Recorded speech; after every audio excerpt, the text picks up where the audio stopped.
और अब खबरें तफसील से। हुकूमत ने टीआरएफ पर पाबंदी लगा दी है। मरकजी वजारत दाखिला के नोटिफिकेशन में कहा गया है कि टीआरएफ दहशतगर्दाना सरगर्मियों को आगे बढ़ाने, दहशतगर्दों की भर्ती, दहशतगर्दों की दरअंदाजी और पाकिस्तान से जम्मू कश्मीर में असलहा और मुनशियात की स्मगलिंग के अलावा दहशतगर्दाना कार्रवाइयों के लिए नौजवानों को ऑनलाइन भर्ती कर रहा था।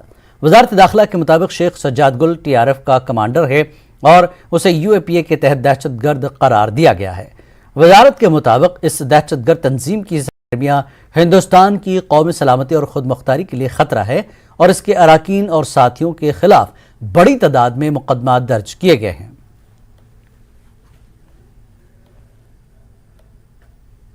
सरकार ने टीआरएफ को बैन किया है, जो एलईटी की एक प्रॉक्सी है और एलईटी का ही एक्सटेंशन है।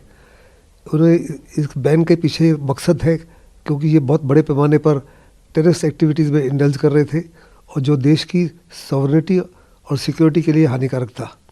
ये ग्रुप जो है 2019 में खड़ा हुआ और बहुत बड़े पैमाने पर ये ऑनलाइन रिक्रूटमेंट कर रहे थे यूथ की, जिसके द्वारा वो टेररिस्ट एक्टिविटीज़ को सारा बढ़ावा दे रहे थे, इन्फिल्ट्रेशन की मदद कर रहे थे और साथ ही साथ वेपन्स और ड्रग्स जो है पाकिस्तान से उनके लिए भी हर प्रकार की मदद कर रहे थे।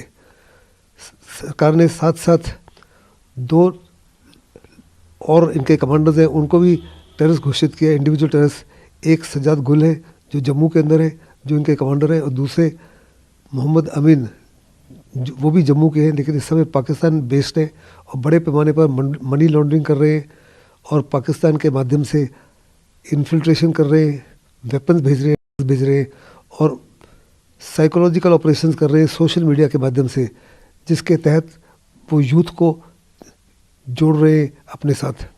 इनकी ये तमाम गतिविधियों को देखते हुए सरकार ने इनको बैन किया है और ये डिसीजन बिल्कुल सही है। इससे बड़ा ज़बरदस्त फ़ायदा होगा सिक्योरिटी को।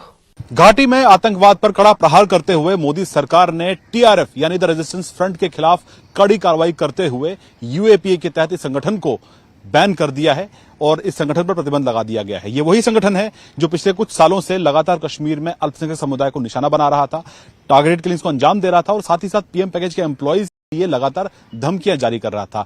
आपको ये भी बता दें कि इस संगठन के तहत जो बाकी अन्य मॉड्यूल है अब उन पर भी कार्रवाई संभव हो पाएगी, क्योंकि जिस तरह से एक मॉड्यूल है जिसे फैल्कन स्क्वाड कहा जाता है जो कि इन किलिंग्स को अंजाम देता था, ये वही लोकल यूथ का ग्रुप है जो हथियार, छोटे हथियारों से वहां पे किलिंग्स करके वहां से वापस अपनी रूटीन लाइफ में चले जाते थे, तो उनके खिलाफ कार्रवाई करना भी अब आसान होगा। आपको ये भी बता दें कि 2019 में टीआरएफ की शुरुआत हुई थी जब पाकिस्तान पर दबाव बहुत था कि वो लश्कर और जैश जैसे आतंकी संगठनों के खिलाफ ठोस कार्रवाई करे, लेकिन बदले में पाकिस्तान ने एक नया ऑफशूट लश्कर का शुरू किया टीआरएफ के नाम से, जिसका मकसद ये था कि वो सॉफ्ट टारगेट निशाना बनाए। ऐसे में गृहमंत्री अमित शाह भी अपनी आखिरी बैठक जो जम्मू कश्मीर पर हुई थी उसमें उन्होंने साफ कह दिया था कि सेपरेटिज्म और टेररिज्म को समर्थन देने वाले टेरर इकोसिस्टम को पूरी तरह से ध्वस्त करना होगा। तो ये उसी दिशा में उठाया हुआ एक बहुत बड़ा कदम है। कैमरा पर्सन कार्तिक के साथ शैलेंद्र वांगू, न्यूज़ 18 नेटवर्क, नई दिल्ली।